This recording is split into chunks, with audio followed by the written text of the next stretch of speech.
I'm here. I'm back. I'm ready to continue. Good. Now that you've begun conditioning, let's return to 2070. After Coalescence collapsed. You were trapped in Singapore. With quarantine zones unlocked all over the world, we couldn't raise WA command. If we were going to escape, we had to improvise. We turned to the 54 Immortals. They were dangerous and unpredictable, but they were no enemy of ours. Hendricks trusted them? What choice did we have? If we wanted out of Singapore, we had to go through the biodomes. We had to go through the Immortals.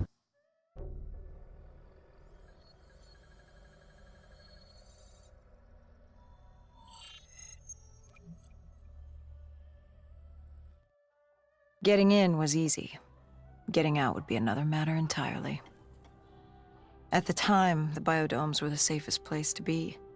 With the outbreak of 2060, the Immortals seized the marina and dug in. The biodomes were impenetrable. Dead-proof.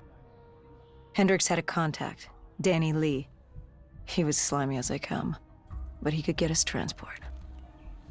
Not only that, Taylor had beaten us out of the biodomes, and Danny claimed to know where he was heading. They had this information. Danny was convinced Gojulan had info on her central server. They were doing us a solid, really. But that didn't come cheap.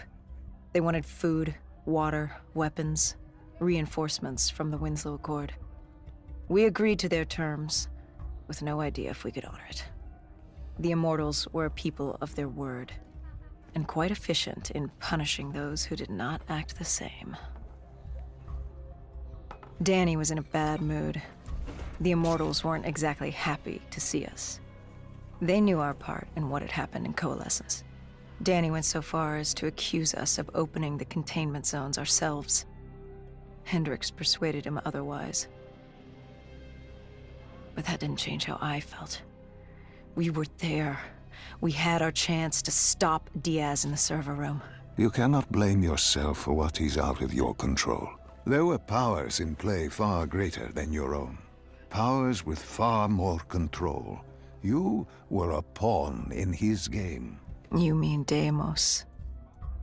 Well, as it turns out, we weren't his only pawns in the room. How do you mean? You can get us a ride out? Sure, I'll give you that. But claiming to know where Taylor was? Know that saying, too good to be true?